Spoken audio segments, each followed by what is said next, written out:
Welcome to Episode 1 of Clear Text Editions, a podcast of ancient stories dramatically retold in modern language. What you're about to hear is a narrative adaptation of the Book of Watchers, the opening section of 1 Enoch. 1 Enoch belongs to a body of literature often called Christian Apocrypha, texts written in the biblical era but left out of the modern canon. These are sometimes referred to as the lost books of the Bible, and 1 Enoch is perhaps the most famous among them. This is not a full verse-by-verse translation, but an abridged narrative adaptation, designed to immerse you in the story. If you enjoy what you hear, we've released a complete, modern language edition of the Book of Enoch, including 1 Enoch, 2 Enoch, 3 Enoch, and the Book of Giants. It's available now in paperback, hardcover, and Kindle. It includes all verses, as well as over 200 pages of original essays and commentary in easy-to-read modern English. And stay tuned to the end of this episode to hear a preview of our next episode, a dramatic version of the Book of Revelation. Fallen Stars, a tale from the Book of Watchers. The heavens trembled as Sunjaza gathered his brothers on Mount Hermon. 200 watchers, celestial beings tasked with observing humanity from afar, stood in a circle against the night sky, their luminous forms casting long shadows across the ancient stone. "Brothers," Sunjaza said, his voice carrying on the wind, "we have gazed upon the daughters of men for too long. Their beauty has become our obsession." He looked around the circle, meeting the eyes of those who had already decided. "I propose we descend to earth and take wives from among them." Azazel stepped forward, his countenance bright as fire. "If we do this, we violate the boundary between heaven and earth. The Most High will surely punish us." "Let me bear the blame," Semyaza replied. "Bind yourselves by mutual imprecations, and none shall turn back from this purpose." And so they did. 200 watchers swore a terrible oath, binding themselves to this forbidden descent. On earth, mankind was young and vulnerable. In the days before the flood, humans built their first cities and learned the earliest arts of civilization. Among them lived Mahaweh, a scribe who recorded the nascent history of his people. One evening, as Mahaweh was walking alone beneath the stars, he witnessed a brilliant light piercing the darkness. What appeared to be falling stars descended to earth, but unlike any celestial event he had witnessed before, these lights did not extinguish upon impact. Instead, they transformed. By morning, 200 men of impossible stature and beauty walked among the human settlements. Their eyes contained the light of distant stars. Their voices resonated with authority no mortal possessed. They call themselves the Watchers. Mahaweh wrote on his clay tablet that night, "They bring knowledge and gifts, but I fear what price we may pay for such wisdom." Azazel gathered men around him, showing them the secrets of metalworking. "See how the ore transforms in the flame," he said, his hands manipulating molten metal with bare fingers. "From this you shall forge weapons of war." Elsewhere, Semjaza taught the mysteries of root cuttings and herbs. Barakijal revealed the paths of the stars and how to read omens in them.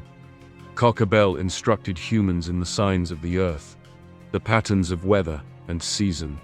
Amaros demonstrated how to break spells, while Shanziel taught the signs of the sun. And humanity learned swiftly, but not always wisely. The scribe Mahaweh observed it all, recording each new art as it was revealed. "The Watchers have taken wives," he wrote. "These unions bear fruit. The children of these celestial beings grow larger and stronger than any human child. They consume our harvests, then our herds, then us." The Nephilim, offspring of the Watchers and human women, grew into giants who dominated the earth. Towering over ordinary humans, they demanded tribute and sacrifice. Their appetites could never be satisfied. When they had consumed the fruits of human labor, they turned to consuming humans themselves. Blood stained the earth, and cries of torment reached heaven. In his mountain retreat, Mahaweh trembled as he wrote, "The earth cries out beneath the weight of bloodshed. Our cities burn, The knowledge given by the Watchers has been turned to evil. Metal meant for plows now forms swords. The understanding of herbs creates poisons rather than medicines. A shadow fell across his writing. Mahaway looked up to see Enoch, renowned for his righteousness and wisdom. "The Most High has heard the cry of the earth," Enoch said. "4 archangels have brought our petition before the throne of heaven. In the celestial realm, Michael, Uriel, Raphael, and Gabriel approached the throne of the Most High. The children of earth cry out," Michael said. "The Watchers have corrupted your creation and taught what ought to have remained hidden. Their offspring devour all the labor of men," Raphael said. "Humanity cannot withstand them, and the Watchers themselves," added Gabriel, "have defiled themselves with the blood of women and produced offspring of flesh, which was never permitted. The Most High's judgment was swift. Go to the earth, my faithful servants. Bind the rebels and seal their fate." Mahaway witnessed the descent of new celestial beings, terrible in their splendor. Unlike the Watchers who had seduced with beauty and knowledge, these beings carried the full authority of divine judgment. The archangel Gabriel approached Azazel, who had been teaching men to forge weapons. With a word, Gabriel caused the earth to open, and darkness swallowed Azazel. "You shall be bound here," Gabriel decreed. "In the valley of Dudael, upon jagged rocks in absolute darkness, until the day of judgment." Raphael found Semjaza, the leader of the rebellion. "Your eyes once beheld the glory of heaven," he said. "Now they shall see only darkness."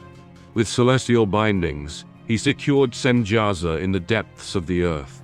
Throughout the world, the Watchers were captured and imprisoned in remote places, some in fiery chasms, others in lightless caverns, all far removed from the humans they had corrupted.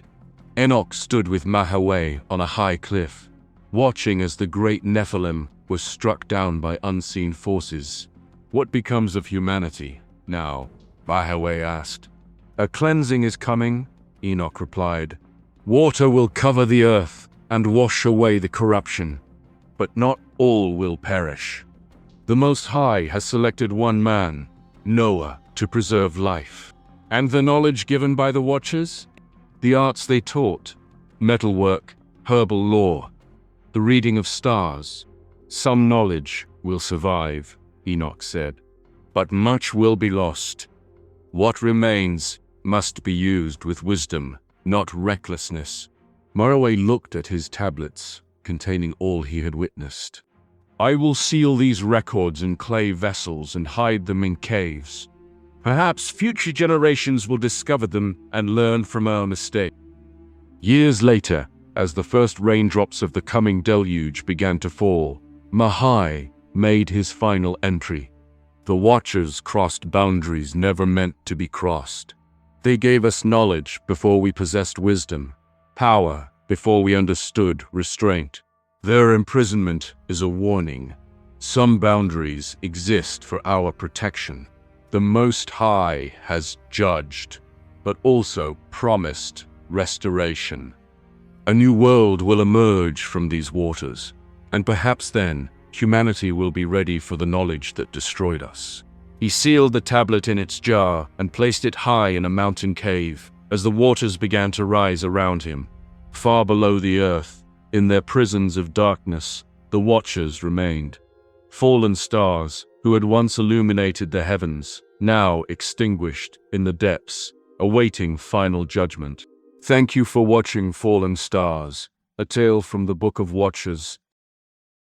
If you enjoyed this story and want to explore the full collection of Enochian texts, including 1 Enoch, 2 Enoch, 3 Enoch, and the Book of Giants, check out our modern language edition from Clear Text Editions. We've taken these ancient writings and brought them to life in clear, easy-to-read English, with over 200 pages of original essays and historical commentary. You'll find the link in the description. Support the project by subscribing to this channel, and leave a comment if you want more dramatic readings from ancient texts. Until next time, keep seeking, keep questioning, and keep turning the page. If you're enjoying these dramatic retellings, be sure to check out our modern language edition of the Book of Enoch from Clear Text Editions. Unlike this podcast, it's a full, verse-by-verse, new translation of 1 Enoch, 2 Enoch, 3 Enoch, and the Book of Giants, rewritten in modern English for clarity and flow, while remaining faithful to the original structure. It also includes over 200 pages of summaries, historical background, biblical references, and bonus content to help you explore the ancient context. Available now in paperback, hardcover, and Kindle at cleartexteditions.com or on Amazon. Classic works, clear words.